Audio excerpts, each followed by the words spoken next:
মধ্যবয়স্ক ভদ্রলোকটিকে দেখেই অয়নের মাথা গরম হয়ে গেল।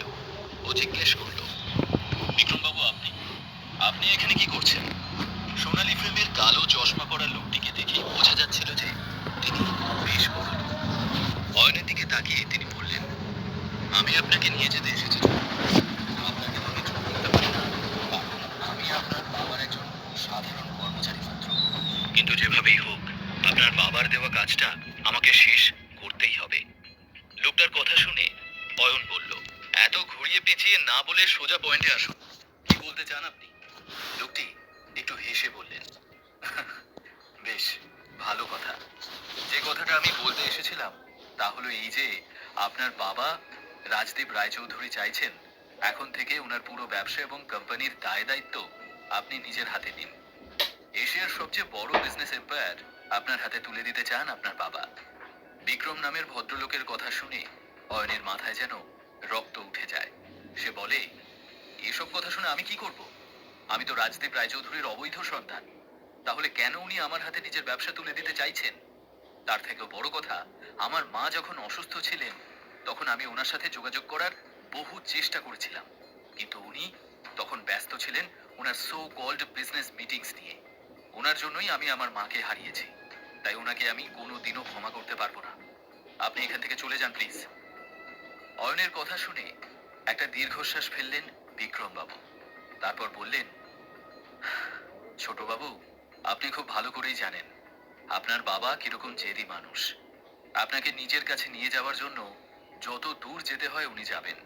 ওনার ক্ষমতার কাছে মল্লিক পরিবারের কোনো ভ্যালুই নেই।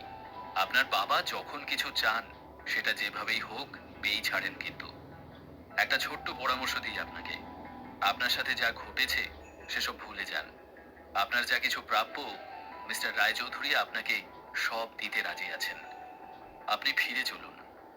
সব শুনে অয়ন জবাব দিল, আপনি এখান থেকে চলে যান বিক্রমবাবু, আর আমার বাবাকে পরিষ্কার জানিয়ে দিন যে ওনার বিষয় সম্পত্তি নিয়ে আমার কোনো ইন্টারেস্ট নেই, কারণ ওনার গোটা সম্পত্তির বিনিময়েও আমি কিন্তু আমার মাকে ফিরে পাবো না। আর হ্যাঁ, ভুল করেও যেন কেউ জানতে না পারে যে আমি রায়চৌধুরী গ্রুপ অফ কোম্পানিজের মালিক রাজদীপ রায়চৌধুরীর ছেলে। কথা শেষ করেই অয়ন বাইক স্টার্ট করে ওখান থেকে চলে গেল। ও চলে যাওয়ার পরে বিক্রমবাবু পকেট থেকে ফোন বের করে রাজদীপ রায়চৌধুরীর নম্বর ডায়াল করলেন। অন্যদিক থেকে সাড়া পেয়ে বললেন, অনেক বোঝালাম স্যার, কিন্তু অয়ন কোনোভাবেই রাজি হলো না। ফোনের ও প্রান্তে থাকা ব্যক্তি বললেন, অয়নকে আমার যেভাবেই হোক চাই, তার জন্য যা করার করো, কিন্তু ওকে আমি আমার সামনে দেখতে চাই, ব্যাস। বিক্রম ফোনটা রেখে একটু মুচকি হেসে বললেন, এবার তো আপনাকে ফিরতেই হবে ছোট বাবু। মল্লিক ম্যানশনে ফিরেই ড্রয়িং হলে থাকা বড় ঘড়িটার দিকে চোখ পড়ল অয়নের। 7টা বেজে গেছে। চারদিকে চোখ বুলিয়ে অয়ন নিজের মনেই বলল, মনে হয় শ্রীমতীর মা বাড়ি চলে গেছেন। কিন্তু শ্রীমতী কোথায়? ও কি এখনো ফেরেনি? ঠিক সেই মুহূর্তেই ওর ফোনটা বেজে উঠল। অয়ন দেখল ওর শাশুড়ি মা সুরভি দেবী ফোন করছেন। ফোন ধরতেই ওপাশ থেকে চেঁচিয়ে উঠলেন সুরভি দেবী, কোথায় ছিলে তুমি? তোমার জন্য আমাকে আমার বান্ধবীদের সামনে কতটা ইনসাল্টেড হতে হয়েছে সেটা জানো? তোমার ফোনটাও আনরিচেবল ছিল। অপেক্ষা করে করে আমি বাড়ি চলে এলাম। কোথায় ছিলে বলো তো? জবাবে অয়ন বলল, সরি মা, আসলে আমি শ্রীমতীকে পিক আপ করতে ওর অফিস গিয়েছিলাম। ওর ফোনটাও। সুরভি দেবী আবার ধমকে উঠলেন, আচ্ছা, এখন তোমার ফোনটা দাও ওকে। ওকেও তো ফোনে পাচ্ছি না। অয়ন বলল, কিন্তু মা, ও তো আমার সাথে নেই। অয়নকে থামিয়ে দিয়ে সুরভি দেবী বলে উঠলেন, মানে? এইমাত্র তো তুমি বললে শ্রীমন্তীকে আনতে গিয়েছিলে। সুরভি দেবী রেগে উঠতেই অয়ন ব্যস্ত হয়ে বলল, হ্যাঁ, কিন্তু শ্রীমন্তী আসেনি আমার সঙ্গে। ওর কোনো এক ক্লায়েন্টের সঙ্গে। ওর কথার মাঝেই সুরভি দেবী চিৎকার করে উঠলেন, এত রাত হয়ে গেছে আর তুমি বলছো শ্রীমন্তী ওর কোনো এক ক্লায়েন্টের সঙ্গে আছে? নির্ঘাত তুমি কোনো ঝামেলা পাকিয়েছিলে, সেই কারণেই ও তোমার সঙ্গে আসেনি। আরে, রেসপন্সিবল জামাই হতে পারোনি মানলাম, অন্তত রেসপন্সিবল স্বামী হওয়ার তো চেষ্টা করো। সুরভি দেবী ফোন রাখতেই অয়ন শ্রীমন্তীকে ফোন করল। শ্রীমন্তীর ফোন তখনও আনঅ্যাভেলেবল ছিল। এবার সত্যি অয়নের খুব চিন্তা হলো শ্রীমন্তীর জন্য। কয়েকবার শ্রীমন্তীকে ফোনে ট্রাই করে কোনো জবাব না পাওয়ায় বাধ্য হয়েই অয়ন মল্লিক ম্যানশন থেকে বেরিয়ে নিজের বাইকে উঠে বসলো। তারপর সোজা বাইক ছোটালো মনীষ আগরওয়ালের নাইট ক্লাবের দিকে। অয়নের সম্পর্কে মনীষ আগরওয়াল কিছু না জানলেও মনীষ আগরওয়ালের সম্পর্কে অনেক কিছুই শ্রীমন্তীর কাছ থেকে জেনেছিল অয়ন। শ্রীমন্তী বলেছিল যে মনীষ আগরওয়াল ওর অনেক দিনের ক্লায়েন্ট এবং তার একটা নাইট ক্লাবও আছে। তাই অয়ন আর সময় নষ্ট না করে সেদিকে রওনা দিল।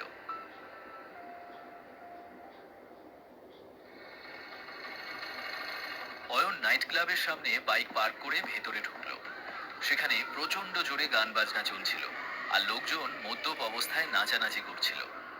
অয়ন চারিদিকে তাকিয়েও শ্রীমন্তীকে দেখতে পেল না, কিন্তু হঠাৎই একটা রুম থেকে শ্রীমন্তীর চিৎকার শুনতে পেল অয়ন। সেই রুমের দরজা ঠেলে দ্রুত পায়ে অয়ন ভেতরে ঢুকেই আঁতকে উঠল। ওর সামনে থাকা বিছানাতে নেশায় বুঁদ হয়ে পড়ে রয়েছে শ্রীমন্তী, আর মনীষ আগরওয়াল ওর ওপর চড়াও হয়ে ওর সাথে জবরদস্তি করার চেষ্টা করছে। অয়নকে দেখে মনীষ গর্জে উঠল, তুই এখানে এখানে আসার সাহস কি করে হলো তোর? অয়নের চোখ রাগে লাল হয়ে গেল। ও এগিয়ে এসে সজোরে একটা থাপ্পড় কষিয়ে দিল মনীষ আগরওয়ালের গালে। ওর রুদ্র মূর্তি দেখে মনীষ আগরওয়াল কাঁপতে শুরু করে দিল। এদিকে বিছানায় বেহুশ হয়ে পড়ে থাকা শ্রীমন্তীকে কোলে তুলে নিল অয়ন।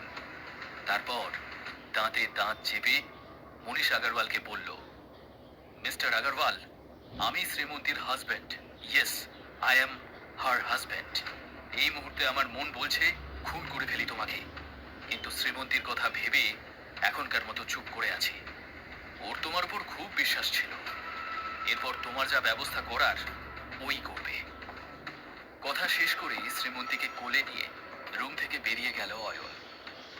মনীষ হতবাক হয়ে নিজের গাল ঘষতে ঘষতে অয়নের চলে যাওয়া দেখল। শ্রীমন্তীকে সঙ্গে নিয়ে বাড়ি ফিরে অয়ন ওকে নিজের বিছানায় এনে শুইয়ে দিল। নেশাতুর শ্রীমন্তী বিছানায় শুয়েই গভীর ঘুমে তলিয়ে গেল।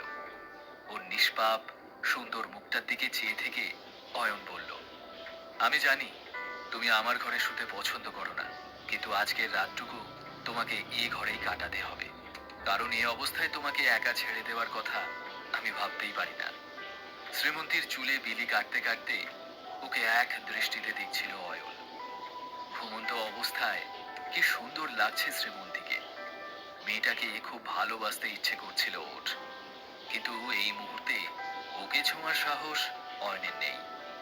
সে সযত্নে শ্রীমন্তীর শরীরটা একটা চাদর দিয়ে ঢেকে দিয়ে নিজে একপাশে পড়ে থাকা একটা বালিশ নিয়ে সোজা সোফায় এসে শুয়ে পড়ল।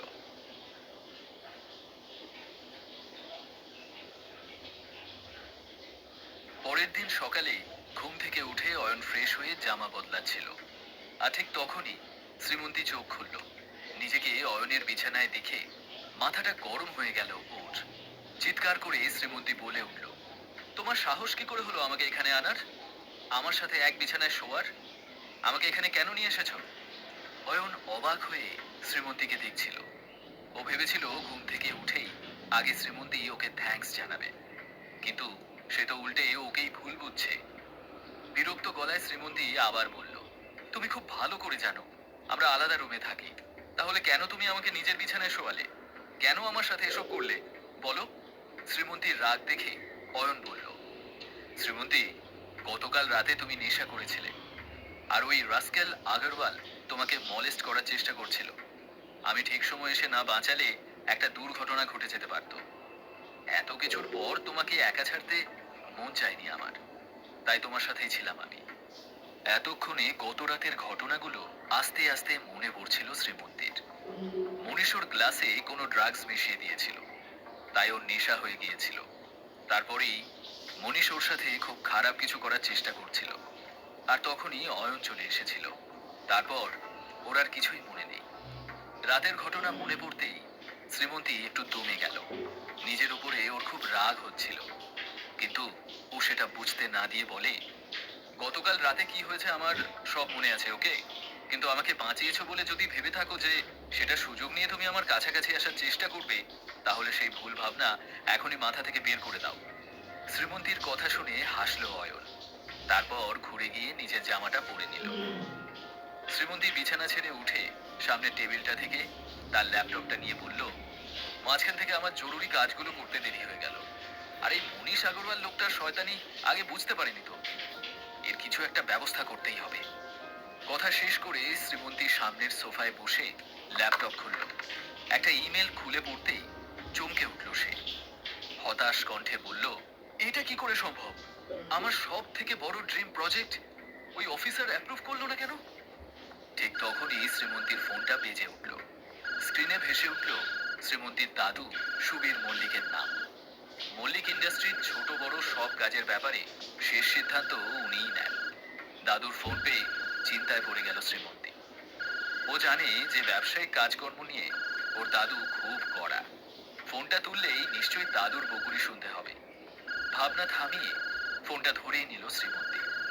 ফোনটা তুলতেই উপাস থেকে জলদ গম্ভীর কণ্ঠ ভেসে এলো, শ্রীমন্তী, আমাদের ফ্যামিলি বিজনেস আর কোম্পানি থেকে তোমায় আলাদা করে দেওয়া হলো। এখন থেকে মল্লিক ইন্ডাস্ট্রিজ নিয়ে তুমি আর মাথা ঘামাবে না। আজ থেকে এখানে তোমার আর কোনো ভূমিকা নেই। কথাটা শোনা মাত্র শ্রীমন্তীর হাত থেকে মোবাইলটা ছিটকে নিচে পড়ে গেল। দাদুর কাছ থেকে এত বড় একটা সিদ্ধান্তের কথা শুনে সে রীতিমতো শকড হয়ে সোফায় বসে পড়ল। শ্রীমন্তীর অবস্থা দেখে অয়ন দ্রুত ওর কাছে এসে জিজ্ঞেস করল, শ্রীমন্তী, কি হলো তোমার? তুমি ঠিক আছো তো? কার ফোন ছিল? ঠিক তখনই অয়নের চোখ শ্রীমন্তীর ল্যাপটপের উপর পড়ল। সেখানে তখনও শ্রীমন্তীর ওই মেলটা খোলা ছিল। অয়নকে মেলটা দেখতে দেখে শ্রীমন্তী বলল, সমস্যাটা যখন আমার, তখন আমিই সামলে নেব। এই প্রজেক্টটা না পাওয়ার কারণেই আমাকে ফ্যামিলি বিজনেস থেকে বের করে দেওয়া হলো। দাদু আমাকে কোম্পানি থেকে সরিয়ে দিয়েছেন। অয়ন অবাক হয়ে বলে, কিন্তু তা কি করে সম্ভব? একটা প্রজেক্টে প্রবলেম হয়েছে বলে তোমাকে কোম্পানি থেকে বের করে দেবেন উনি? তাছাড়া প্রজেক্টটা অ্যাপ্রুভ না হলে তাতে তোমার দোষ কোথায়? জবাবে শ্রীমন্তী মাথা নিচু করে বলল, বললাম তো সবটা আমি সামলে নেব। শ্রীমন্তীকে বাধা দিয়ে অয়ন বলল, আমার মতে তোমার একবার তোমার দাদুর সাথে কথা বলা উচিত। এত বড় ডিসিশন উনি হুট করে কিভাবে নিলেন? শ্রীমন্তী চুপচাপ ওখান থেকে চলে যেতে গেলে অয়ন থামিয়ে বলে, শ্রীমন্তী, সবাই আমাকে অকর্মণ্য ইউজলেস ভাবে, হয়তো তুমিও তাই ভাবো। কিন্তু তাও একটা কথা বলছি, অন্যের ওপর বিশ্বাস করে কি পেলে বলো? একবার না হয় নিজের এই ইউজলেস হাজবেন্ডের ওপর বিশ্বাস করেই দেখো। শ্রীমন্তী অয়নের কাছে এসে বলল, ওহ, নিজেকে বড্ড বেশি চালাক মনে করো তাই না? তা শুনি, কি করতে পারবে তুমি? অয়ন বলল, দেখোই না কি করতে পারি আমি। এবার কি করবে অয়ন, যাতে শ্রীমন্তীর দাদু ওকে পারিবারিক বিজনেস থেকে বের না করে দেন? নাকি কথা রাখতে পারবে না অয়ন, আর ওদের সম্পর্ক আরো খারাপ হয়ে যাবে? জানতে হলে শুনতে থাকুন এই গল্পটি শুধুমাত্র পকেট এফএম এর।